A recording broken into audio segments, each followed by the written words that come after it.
하지만 왜 2019년에 페라리 엔진이 불법으로 간주되어 다음 시즌에 금지되었는데 왜 2026년 메르세데스 엔진에는 같은 일이 일어나지 않는 걸까요? 오늘 영상에서는 이 주제를 자세히 살펴보고 2026년 시즌과 관련된 규정, 변경과 그 상황의 차이점을 분석해 보겠습니다.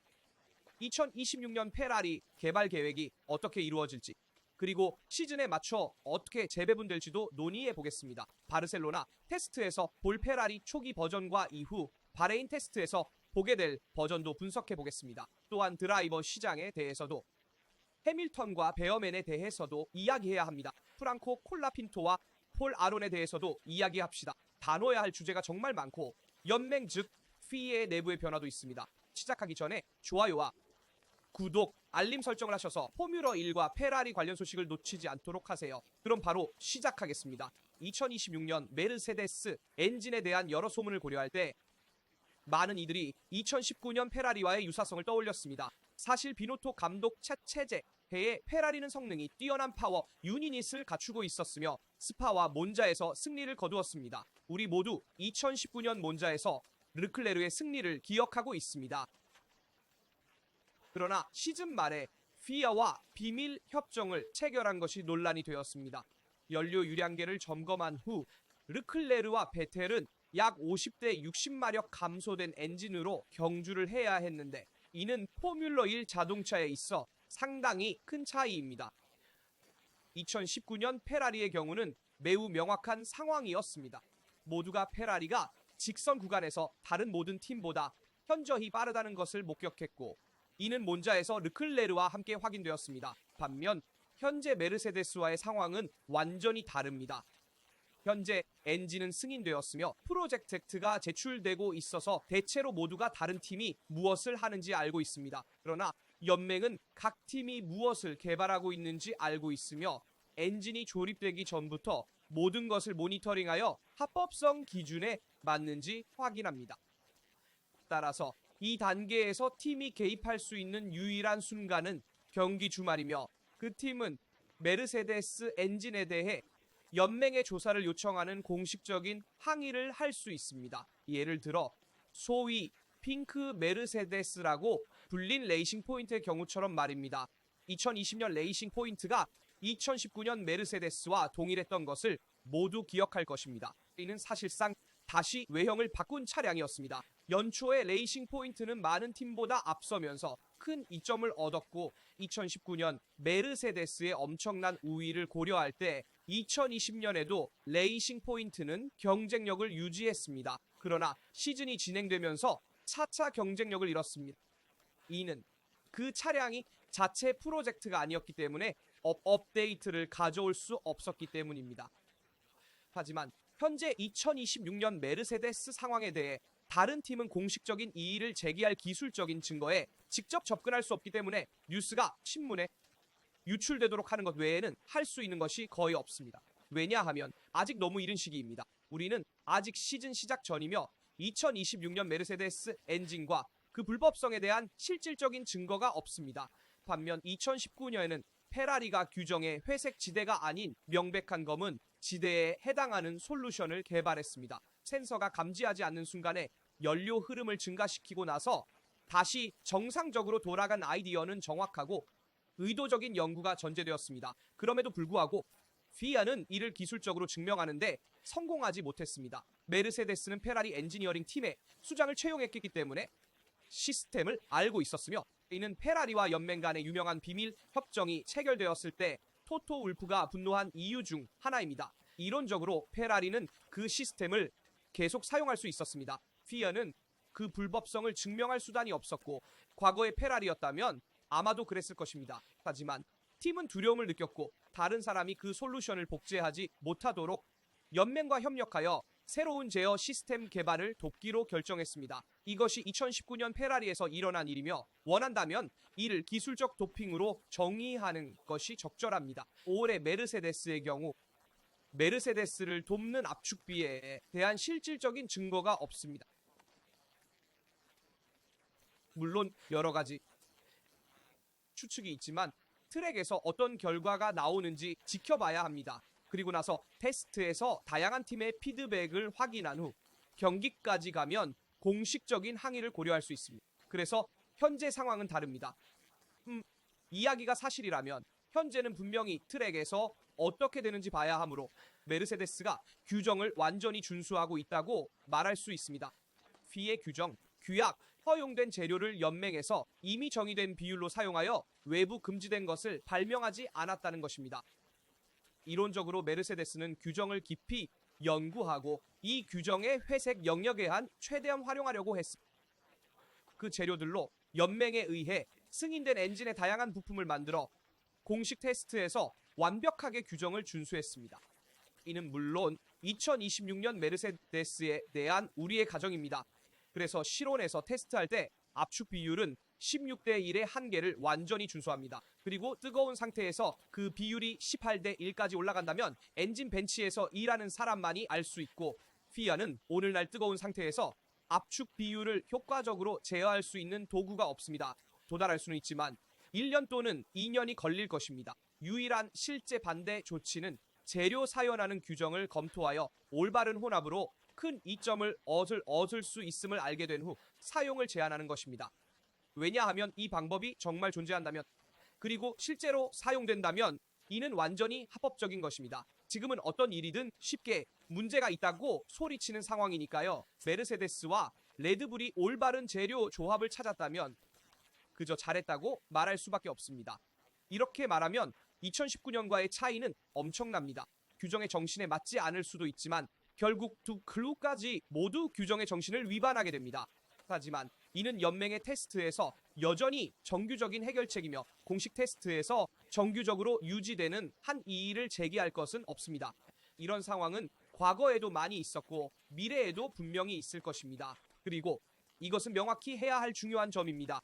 페라리의 상황은 시즌 중반에 발생했으며 그 후 FIA는 예상보다 훨씬 엄격하게 대응했는데, 제 생각에는 페라리가 연맹의 지휘부에 많은 인원이 없기 때문입니다. 우리는 2019년 연맹이 원한다면 메르세데스의 전직 인사들로 구성되었으며 메르세데스가 그 포뮬러1의 강력 정치적 영향력을 행사했다는 것을 기억합니다. 페라리는 2019년에 그것을 갖고 있지 않았고 지금도 없다고 생각하며 이는 확실히 빨간색 팀의 불리한 점입니다. 그러나 그 상황은 시즌 동안 발생했다는 점도 말해야 합니다.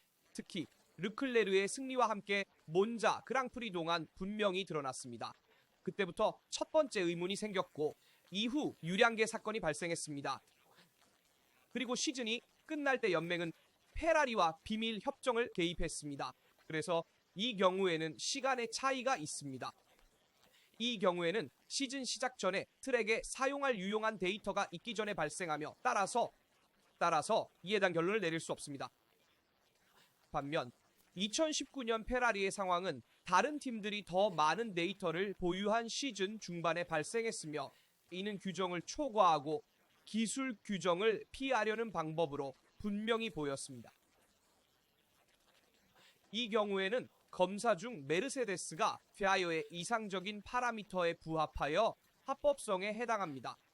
반면 주행 중에는 차량이 합법적이지 않습니다. 하지만 여기서 우리는 질문을 던져야 합니다. 규정을 이렇게 쉽게 피할 수 있는 가능성은 얼마나 되는가?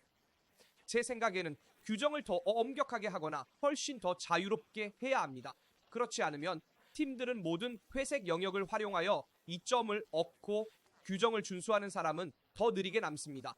반면에 모든 회색 영역을 활용할 수 있는 사람은 더 빠르지만 완전히 합법적이지는 않습니다. 이것은 매우 중요한 명확화해야 할 점입니다.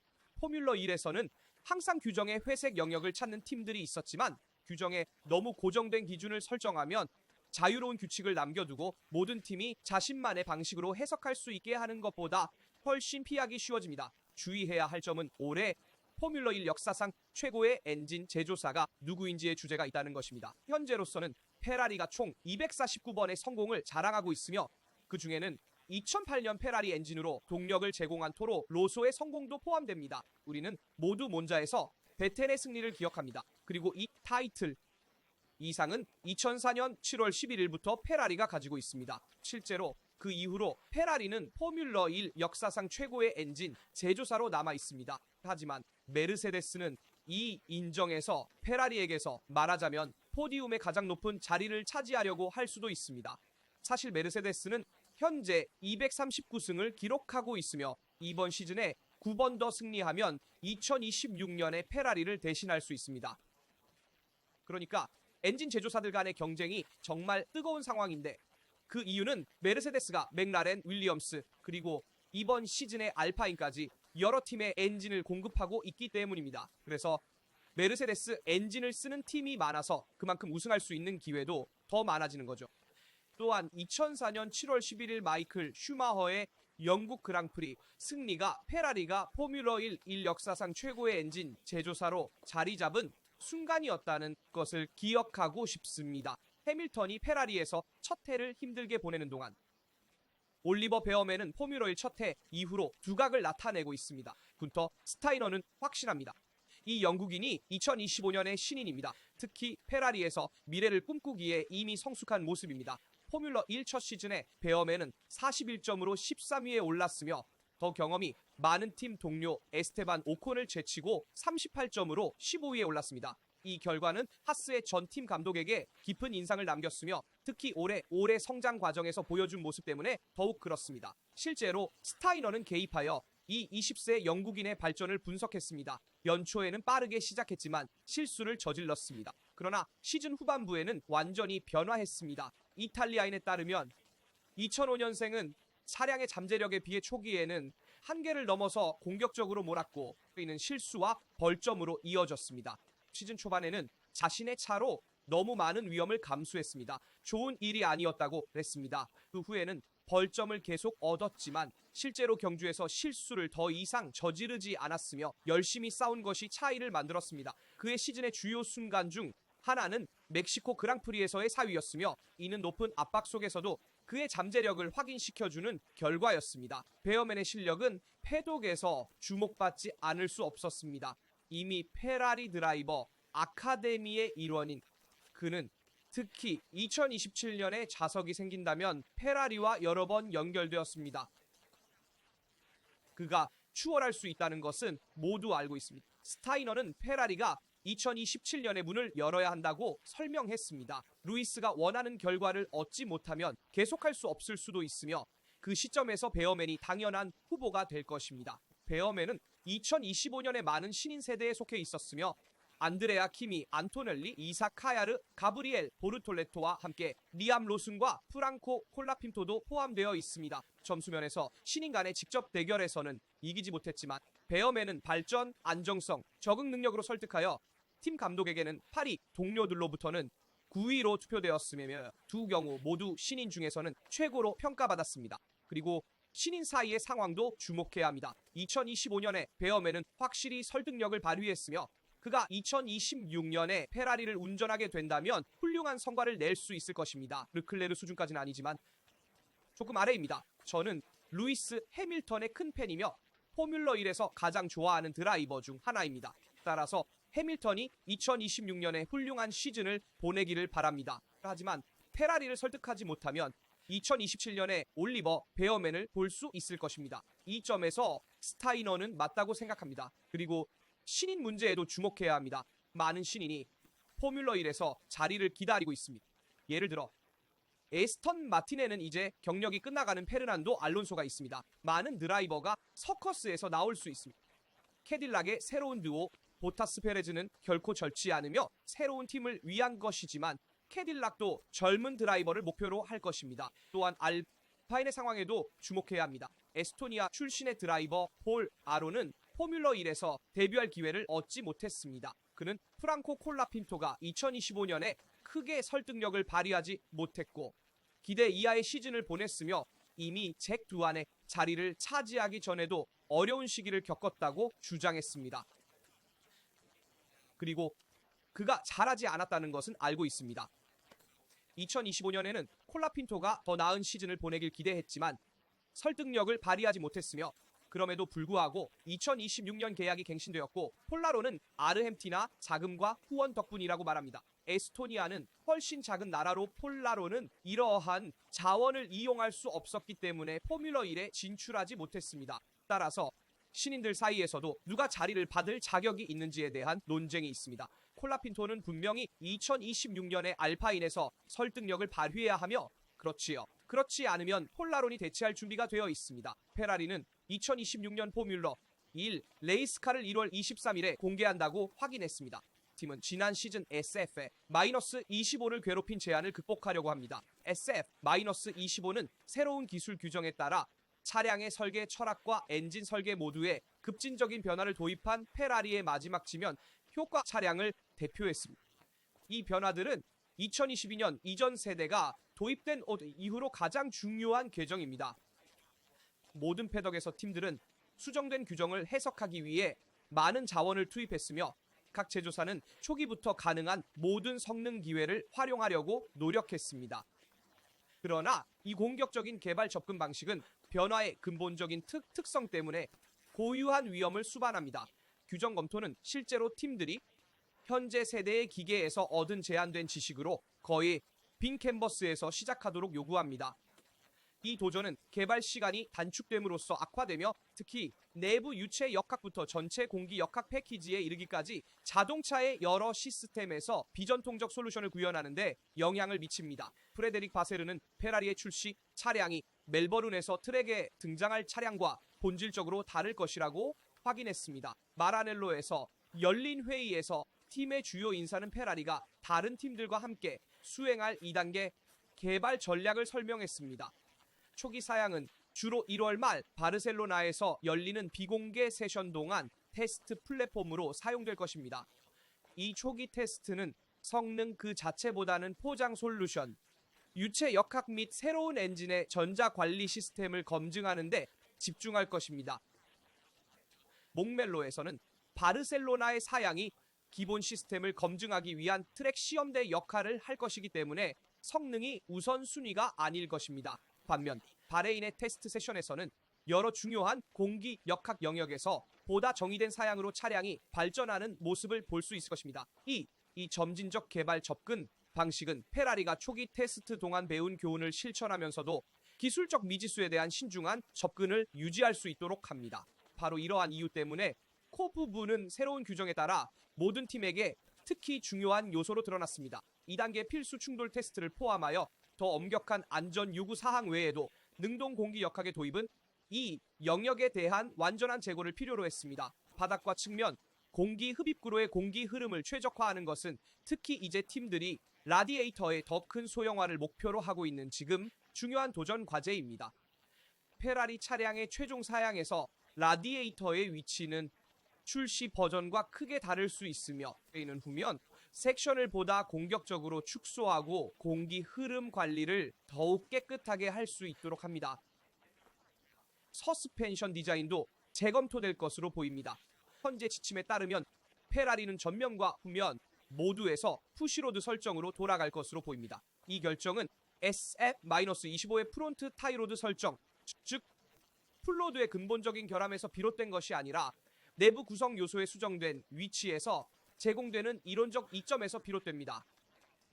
푸시로드 배열은 이론적으로 프레임의 하단 섹션을 보다 뚜렷하게 축소할 수 있으며 그 결과 앞부분이 더 야사지고 뒷부분이 더 컴팩트해지며 동시에 후면 디퓨저의 적절한 공기 흐름을 보장합니다. 하지만 우리는 페라리의 개발이 어떻게 진행되고 있는지, 특히 풍동과 CFD에서의 개발 시간을 어떻게 사용하는지 살펴봐야 합니다. 이탈리아 팀은 2026년 개발에 대한 일정을 이미 매우 정확하게 정의했습니다. 공기 역학 엔지니어를 위해 모든 작업 프로그램은 ATP 공기 역학 시험 기간에 의해 정의됩니다. 각 기간은 특별한 상황, 예를 들어 최고 카테고리의 여름 휴식기를 제외하고 약 8주 동안 지속됩니다. 연맹은 풍동과 시뮬레이션 소프트웨어, 즉 CFD에 대해 제한을 부과합니다. 풍동에서 보낼 시간, 즉 풍동과 컴퓨터 유체 역학 사용을 규제하기 위한 기준값입니다. 국제연맹은 컨스트럭터 순위에 따라 각 팀이 참조값의 몇 %를 활용할 수 있는지를 나타내는 계수를 적용합니다. 특히 페라리는 기본값의 85%를 활용할 수 있으며 1월 1일부터는 마라넬로의 풍동에서 총 340시간이 가능할 것입니다. 그러나 이것이 모두 사용 가능한 시간이 아니라는 것을 감안해야 하며 풍동에서 점유된 부분으로 정의되지만 100% 활용된 시간은 아닙니다. 실제로 이탈리아 기술자들은 약 68시간의 풍동 테스트 시간을 갖게 됩니다. 이는 실제로 2025 시즌 세계 챔피언 팀인 맥라렌보다 48회 더 많은 700이 개의 개별 실행을 의미합니다. 반면에 순수 계산 유체역학에서는 모데나 팀이 동일한 할당을 받게 됩니다. 이는 최대 1700개의 새로운 형상을 테스트할 수 있음을 의미하며 이는 2026년 포뮬러 1 월드 챔피언십 초반에 가장 불리한 맥라렌보다 300개 더 많은 것입니다. 따라서 페라리는 2026년 포뮬러 한 시즌을 위한 훌륭한 출발점을 가질 것이며 맥라렌뿐만 아니라 레드불과 메르세데스보다도 좋은 이점을 누릴 것입니다. 그리고 새로운 규제 사이클의 시작에 이러한 이점을 가지는 것은 절대적으로 결정적일 수 있습니다. 물론 팀들은 가능한 모든 솔루션을 테스트할 수는 없습니다. 2000개의 형상을 사용할 수 있다면 그중 몇 개를 앞날개, 차체 하부, 차체, 그리고 2026년에 중요할 후미를 위해 검증할 수 있는지 이해해야 합니다. 따라서 엘루 익세레와 그의 기술자들은 가능한 기술 솔루션을 테스트하여 최적의 구성을 찾고 이번 시즌에 최상의 타협점을 선택할 것입니다. 알게 된 바로는 이는 매우 견고한 싱글 시터를 6월까지 준비하는 접근 방식입니다. 실제로 최초의 실제 업데이트는 바레인 테스트에서 이루어질 것이며 여기서 CFD와 풍동에서 테스트된 제품의 첫 공식 검증이 이루어지며 기계의 효과성을 평가하게 됩니다. 그리고 거기서 우리는 첫 결론을 도출할 수 있을 것입니다. 이런 유형의 상관관계를 최적화하는 이점은 꽤 명확합니다. 실제로 바르셀로나에서 바레인까지 기계를 발전시키면서 먼저 신뢰성을 그 다음 성능을 중시하는 것이 중요하며 페라리는 여전히 테스트해야 할 몇 가지 부품과 함께 2월에 도착할 것입니다. 상관관계가 기대와 다를 경우 최상의 행동을 취하기 위한 전략이며 이전의 바닥 작업의 복잡성으로 인해 이 대규모 구성 요소를 시뮬레이션하고 테스트하는 것이 매우 복잡기 때문에 요소의 검증이 더 간단해야 합니다. 즉 바레인에서의 테스트 날이 끝나면 팀은 가장 빠른 차량 순위를 매길 수 있습니다. 분명히 랩 타임을 기준으로 하는 것은 아니고 각 팀이 숨기려 하는 잠재력과 솔루션의 우수성을 기반으로 하며 이를 계산을 통해 어느 정도 볼 수 있고 이를 기반으로 페라리는 시즌을 위한 개발 계획을 설정하며 연초에 첫 세기간 동안 거에 완전히 그려질 것입니다. 그리고 맥라렌, 메르세데스, 레드불과 같은 주요 경쟁자들에 비해 CFD와 풍동에서 더 많은 시간을 가지는 것은 큰 장점입니다. 규정이 급격히 변경될 때 특히 그렇습니다. 따라서 2025년 자동차가 기계 및 서스펜션 면에서 신뢰를 주지 않았기 때문에 다른 방향으로 가려고 할 것을 알고 있는 페라리가 이를 어떻게 최대한 활용할 것인지 지켜볼 것입니다. 그리고 또렷한 규제 변경이 있습니다. 그러나 시즌 내내 자동차를 개발하는 것이 중요합니다. 왜냐하면 최근 몇 년간 페라리의 큰 한계는 다음 해를 생각하며 시즌 중반에 멈춰버린 개발로 인해 실패한 시즌이나 경쟁에 충분하지 않은 시즌으로 그려졌기 때문입니다. 이러한 상황은 2026년에 반복되어서는 안 됩니다. 오랫동안 세계의 기본 업데이트 블록이 필요하며 이는 차를 단계적으로 개선하려고 해야 합니다. 작은 블록을 한 번에 도입하는 것은 방향이 올바른지 이해하는데 도움이 되며 큰 설계 오류를 범할 위험도 줄어듭니다. 따라서 페라리가 어떤 길을 따를지 지켜보겠습니다. 비디오에서 다룬 주제 2019년 페라리 엔진과 2026년 메르세데스 엔진의 차이, 드라이버 시장에 깊이 있는 분석, 베어맨, 해밀턴 등에 대한 여러분의 의견을 알려주세요. 우리는 폴 아론과 프랑코 콜라핀토에 대해서도 이야기했습니다. 페라리의 개발 계획, 전후 푸시로드 선택, 그리고 페라리의 다양한 기술 솔루션에 대해서도